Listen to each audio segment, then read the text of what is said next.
नमस्ते। अबको भिडियो चाहिँ सेकेन्ड भिडियो नन मेटालिक पोइजनिङको फस्फरस पोइजनिङ। फस्फरस पोइजनिङ अब यो हामी सबै इरिट्यान्ट नन मेटालिक इरिट्यान्टको नन मेटालिक भित्रमा पढ्यौँ भनेपछि phosphorus is an inorganic non metallic irritant poison. It is also called as protoplasmic poison भनेपछि mechanism of action of iodine and phosphorus is झट्टैले सेम। आयोडिनको के हुन्थ्यो, it acts on the protein अनि त्यसपछि कोरोजिभको जस्तो काम गर्छ त्यसले। भने यसमा चाहिँ it is also the protoplasmic poison. It hinders oxidation at cellular level and this disturbs normal cell metabolism. Oxidation हुनै दिँदैन, इट हिन्डर्स द अक्सिडेसन होइन। अब यसले केलाई एफेक्ट गर्छ? अघि आयोडिनले प्रोटिनलाई गरेको थियो भने यसले प्रोटिन फ्याट कार्बोहाइड्रेट सबैलाई एफेक्ट गर्छ। त्यही भएर यसलाई प्रोटोप्लाज्मिक पोइजन भनेको आयोडिन नै प्रोटोप्लाज्मिक पोइजन हो। अब यो यहाँ के देखाएको छ फस्फरसको two variety of phosphorus, white phosphorus, red phosphorus. यो व्हाइट फस्फरस हो र यो रेड फस्फरस हो। व्हाइटलाई येल्लो फस्फरस पनि भन्छ किनभने व्हाइट चाहिँ जब मोइस्चरसँग एक्सपोज भयो it reacts and it oxidise to form yellow phosphorus. Yellow phosphorus चाहिँ पोइजनस फस्फरस हो, रेड फस्फरस चाहिँ नन पोइजनस फस्फरस हो। हामीले भनिहाल्यौँ अब व्हाइट फस्फरस केमा युज हुन्छ र रेड फस्फरस केमा युज हुन्छ भन्ने कुरा गरौँ। व्हाइट फस्फरस चाहिँ केमिकल र फर्टिलाइजर इन्डस्ट्रीमा युज हुन्छ। अघि नै भनिहाल्यौँ white phosphorus when it is expose to light and moisture it converts to yellow. यो चाहिँ अक्सिडाइज भएको हो, सेतो चाहिँ अक्सिडाइज भएर येल्लो भयो। On exposure to air which as garlic odour हुन्छ त्यसको चाहिँ, यो सम्झिनुपर्छ। हामीले आर्सेनिकमा जस्तै फस्फरसको नि गार्लिक अर्डर हुन्छ। अब रेड चाहिँ के को युजमा युज हुन्छ त? यो त केमिकल एन्ड फर्टिलाइजर इन्डस्ट्रीमा थियो भने रेड चाहिँ सेफ्टी म्याचेसको लागि म्याचस्टिक बनाउनमा युज हुन्छ। त्यही भएर मोस्टली म्याचस्टिक कम्पनीमा काम गर्ने मान्छेहरूलाई पोइजनिङ भएर आएको हुन्छ फस्फरस पोइजनिङ। दो यो नन पोइजनस हो तर योसँग यो प्योर भएन भने व्हाइट फस्फरस पनि हुनसक्छ थोरै, त्यसले गर्दाखेरि पोइजनस हुनसक्छ। किन भन्दाखेरि impurity white phosphorus may be present as impurity, त्यही भएर त्यसले गर्दा पोइजनस हुनसक्छ। अब कसरी कन्भर्ट गर्ने त व्हाइटलाई रेडमा भन्दा? व्हाइटलाई जब हामीले 280 डिग्री सेल्सियसको टेम्परेचरमा तताउँछौँ with nitrogen or carbon dioxide atmosphere, त्यो चाहिँ व्हाइट चाहिँ रेडमा कन्भर्ट हुन्छ। कार्बन डाइअक्साइड, नाइट्रोजन र 280 डिग्री सेल्सियस सम्झिनु पर्यो। हामीले नर्मल आइडिया लियौँ एमसिक्यूमा के आउन सक्छ भनेर। फस्फरसले चाहिँ के गर्छ भन्दाखेरि ब्लडमा थ्रोम्बोसाइटोपेनिया गराउँछ। त्यसले गरेर यो के देखाएको हो, प्युरिक स्पट देखाएको हो, पर्प्युरिक स्पट देखाएको हो। र एउटा त हामीले पर्प्युरियाको बारेमा कुरा गरिहाल्यौँ। अर्को के कुरा गरेर त यो भन्दाखेरि acute yellow atrophy of the liver. यसले एट्रोफी अफ द लिभर गराउँछ। Acute yellow atrophy of the liver, यसले फ्याटी डिजेनरेसन पनि गराउँछ, त्यसले गर्दा जन्डिस पनि हुनसक्छ। Acute yellow atrophy of the liver. Also हामीले पर्पुरा र यसको कुरा गऱ्यौँ।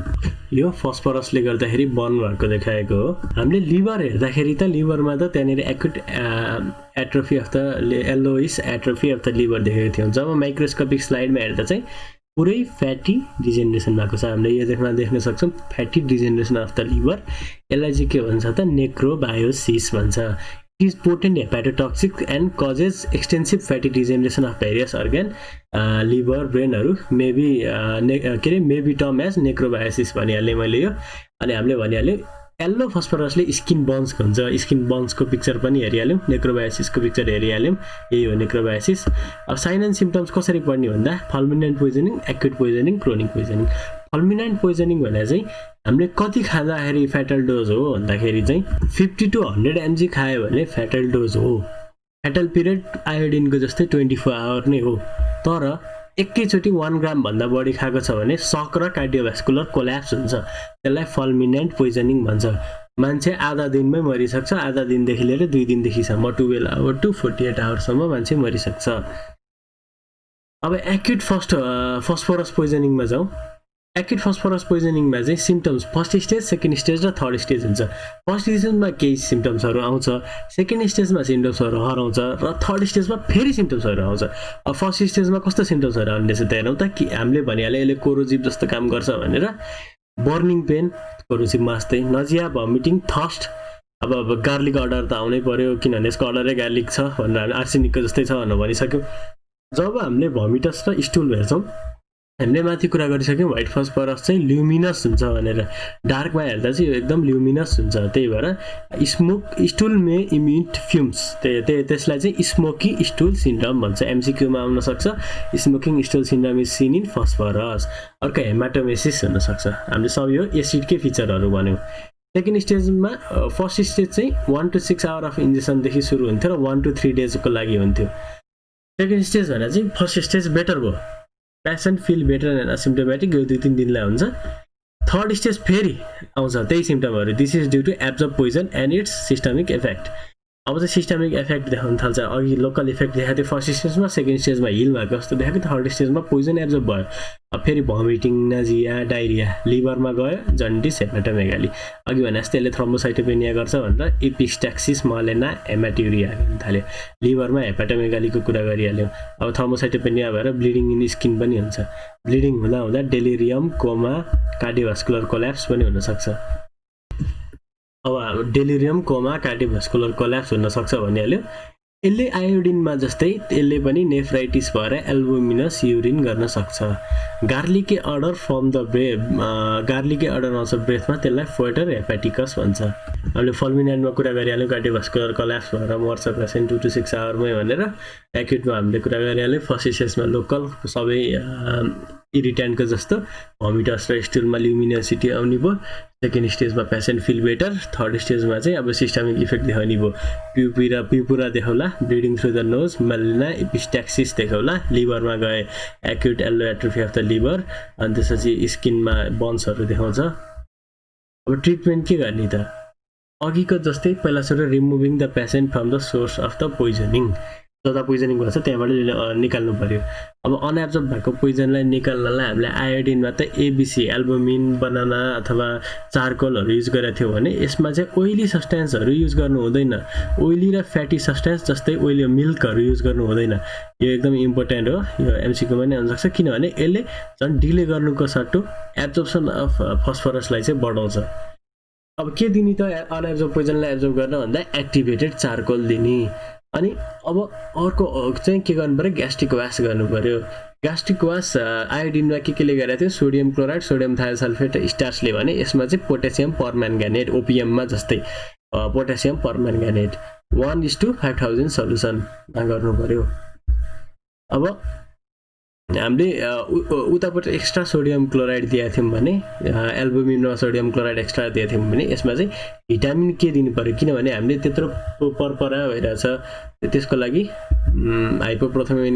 हाइपोप्रोथम्बिनेमिया भएर भएको हो नि त त्यही भएर भिटामिन के 20 mg आइभी दिनु पर्यो अब हामीले अरू कसरी ग्यास्ट्रिक वास गर्ने भन्दाखेरि बवेल क्यान बी इभ्याकुएटेड थ्रु एमजिएसएफओ ग्यास्ट्रिक वास भन्दा पनि कसरी अनएब्जर्ब पोइजनलाई निकाल्ने भन्दाखेरि बवेललाई इभ्याकुएटेड गर्नु पर्यो अनि सकलाई कम्ब्याट गर्न आइभी सलाइन दिनु पर्यो किनभने सक एन्ड कार्डियोभास्कुलर कोल्याप्सले गर्दा पनि मान्छे मरेको थियो लिभरमा acute atrophy of the liver भएको थियो त्यही भएर प्रोटेक्ट गर्नलाई ग्लुकोज दिनु पर्यो अब अनएब्जर्ब पोइजन एब्जर्ब भइसकेको पोइजन निकाल्नलाई हेमोडायालिसिस गर्नु पर्यो अब ब्लिडिङ डिसअर्डरको लागि होल ब्लड ट्रान्सफ्युजन गर्नु पर्यो स्किनको इन्भल्भमेन्ट स्किनमा बर्न भएको छ भने washing with copious amount of water followed by bathing with 2% of sodium bicarbonate solution postmortem एपियरेन्समा गार्डलिके अर्डर देखिन्छ जन्डिस देखिने भइहाल्यो परपरा देखिने भइहाल्यो luminous content in GIT congestion of GIT enlarge liver or acute yellow atrophy subendocardial haemorrhage congestion of other viscera अब यो congestion of other viscera देखाएको हो हामीले अब ट्रिटमेन्टमा अघिको सम्झिनु परपरा देख्यो भने होल ब्लड ट्रान्सफ्युजन गर्नु पर्यो यो एट्रोफी अफ द लिभर छ भने लिभरलाई बचाउनलाई के गर्नु पर्यो त ग्लुकोज दिनु पर्यो अब स्किनको बर्न भएको छ बचाउनलाई वासिङ विथ सोडियम बाइकार्बोनेट गर्नु पर्यो ग्यास्ट्रिक लाइभा समयमा गर्ने 1:5000 सल्युसन अफ पोटेसियम परम्याङ्गानेटले गर्नु पर्यो अब एब्जर्ब गर्ने सब्सटेन्स मिल्कहरू दिनु भएन झन् एब्जर्ब गराउँछ बवेल इभ्याकुएट एमजिएसएफओले गर्नु पर्यो अब ब्लड ट्रान्सफ्युजन भनिहाल्यो अब एब्जर्ब पोइजन रिमुभ गर्न हेमोडायालिसिस गर्नु पर्यो नि अरू त नर्मलै भइहाल्यो हामीले फोटो सम्झिँदै त्यसलाई केले ट्रिट गर्ने भन्ने सम्झ्यो भने याद भइहाल्छ अब मेडिकल लिगल इम्पोर्टेन्समा चाहिँ के भने एक्सिडेन्टल पोइजन हुनसक्छ फायर क्र्याकरको काम गर्नेलाई पनि फस्फरस पोइजनिङ हुनसक्छ है त फायर क्र्याकरको लागि एक्सिडेन्टल पोइजनिङ स्पेशली इन चिल्ड्रेनहरुकोमा हुन सक्छ occasionally used for homicide which is mixed in alcohol coffee soup कहिलेकाहीँ चाहिँ एबर्सन प्रोक्योर गर्नको लागि भ्याजिनामा इन्ट्रोड्युस गरिन्छ suicidal by consumption of rat paste chronic phosphorus poisoning exposure by inhalation in match factory worker अब भन्नाले क्रोनिक फस्फरस पोइजनिङ चाहिँ match फ्याक्ट्रीमा वर्कर काम गर्ने मान्छेहरूलाई चाहिँ कन्टिन्युअसली एक्सपोज भएर त्यसको ग्यासलाई इनहेल गरेर हुन सक्छ के हुन्छ भने पोइजन गएर पेरिस्टियम अफ द बोनमा जान्छ बोनमा गएर इन्फेक्सन हुन्छ इन्फेक्सन भएर इन्फ्लामेसन हुन्छ इन्फ्लामेसन भएर नेक्रोसिस हुन्छ त्यसलाई बोनको इन्फ्लामेसन नेक्रोसिसलाई ओस्टियोमाइलाइटिस भन्यो मोस्टली के इन्भल्भ अनि त्यहाँ त्यो इन्भल्भ भएको बोनबाट पस ड्रेन हुन्छ साइनस फर्म भएर त्यसलाई के भन्छ फोसिजा भन्छ phossy jaw usually the lower jaw is affected अब एमसीक्यू मा आउन सक्छ phossy jaw is seen in chronic phosphoric poisoning sign and symptom अरू के देखिन्छ अरू त नर्मल भमिटिङ माथि देखाएको थियो डायरिया नि देखाएको थियो जन्डिस ब्रोन्काइटिस तर एनिमिया सम्झिनुपर्छ एनिमिया र phossy jaw death result due to decrease bacterial resistance भनेपछि अब ज पेन सोइलिङ एनिमियाको हिस्ट्री लिएर आयो भने फस्फरस पोइजनिङ हुन सक्ने हुन्छ यदि गर्न फोसिजा इन्भल्भमेन्ट अफ द लोअर ज अनि त्यसपछि यहाँ फिस्टुला ड्रेनिङ द फल स्मेलिङ पस ज पेन भइरहेको होला यो मान्छेलाई फोसिजा देखाउन खोजिएको हो यो एक्सरेमा देखाएको ट्रिटमेन्ट के गर्ने पेरियोडिक अब मान्छे पोइजनिङले मरेन भने पेरियोडिक ट्रिटमेन्टको लागि आइरहने एक्सरे गरिरहने एक्सरेमा तितमा क्यारिज देख्यो भने त्यो तुतलाई निकालिदिने ओइलहरू झन् खान दिने भनेर झन् फस्फरस एब्जर्ब चाहिँ हुन्छ room of worker should be saturated with turpentine भेपरले स्याचुरेट गरेर राख्नुपर्छ अनि मेडिकलिकल इम्पोर्टेन्स चाहिँ के हो भन्दा usually accidental as worker of match industry pesticide factory अघिको फायर क्र्याकर चिल्ड्रेनहरूमा युज भएको थियो सुसाइडल अथवा एबर्सनको लागि गरेको थियो भने क्रोनिक चाहिँ म्याच इन्डस्ट्रीमा काम गर्नेलाई हुनसक्छ क्रोनिक फस्फरस पोइजनिङ अनि फोसिजा सम्झिनुपर्छ भनेर भनिसकेँ हामीले अब केही क्वेसनहरू हेरौँ white phosphorus is kept under water kerosene oil हामीले अघि हेर्दा रातो फस्फरसलाई चाहिँ बाहिर राखेको थियो व्हाइट अथवा येल्लो फस्फरसलाई चाहिँ केरोसिनमा प्रिजर्भ गरेर राखेको थियो किन भनेदेखि 30 डिग्री सेल्सियस एयर त पुग्ने बित्तिकै अक्सिडाइज भएर पोइजनस भइहाल्छ व्हाट इज फस्फोरेसेन्स जब white phosphorus is expose to the air it forms yellow phosphorus being oxidised itself अनि त्यो चाहिँ फ्युम्सको आधारमा आउँछ त्यसलाई चाहिँ फस्फोरेसेन्स भन्छ what is composition of tip of matchstick and striking surface of match box भन्दाखेरि पाउडर ग्लास र ग्लु दुईटैमा हुन्छ पाउडर ग्लास र ग्लु चाहिँ टिप अफ म्याजिस्टिकमा पनि हुन्छ र यसमा पनि हुन्छ पाउडर ग्लास र ग्लु तर फरक के भन्दाखेरि यसमा चाहिँ पोटेसियम KCl3 र SBS म चाहिँ केमिस्ट्री पढ्दा त्यसरी सम्झिन्थेँ पहिला पोटेसियम क्लोराइड र एन्टिमनी सल्फाइड हुन्छ भने यसमा त रेड फस्फरस हुन्छ भनेर एमसीक्यूमै आउँछ के रे how it is use in arson भनेको के हो भन्दाखेरि चाहिँ थ्यास्ट रुफहरू हुन्छ नि गाउँमा त्यो रुफमा चाहिँ डङहरू हाल्छन् डङमा चाहिँ के मिसाएको हुन्छ भन्दा पोटेसियम फस्फरस व्हाइट फस्फरस मिसाएको हुन्छ र जब त्यो फस्फरस डङ चाहिँ ड्राई हुँदै हुँदै गयो गोबर ड्राई हुँदै गए पछाडि फस्फरस चाहिँ बर्न भएर त्यसले फायरको रूपमा काम गर्छ पोइजन द विच कज प्रियापिजम भनेर एमसीक्यूमा सोध्न सक्छ एउटा त पीबाट प्रियापिजम पीबाट फस्फरस अर्को चाहिँ क्यान्थेराइड सम्झिनुपर्छ क्यान्थेराइडले पनि प्रियापिजम गराउँछ name a poison which is use as antidote of other poison phosphorus पोइजनिङलाई copper sulphate act as a antidote यो हामीले सम्झिनु पर्यो एमसीक्यूमा हुन सक्छ यो आर्सन फायर देखाएको हो यहाँ थ्यास्ट रुफमा डङ फालेर फस्फरस बर्न भएर फायर भएको हो यो थ्याङ्क यू यति हो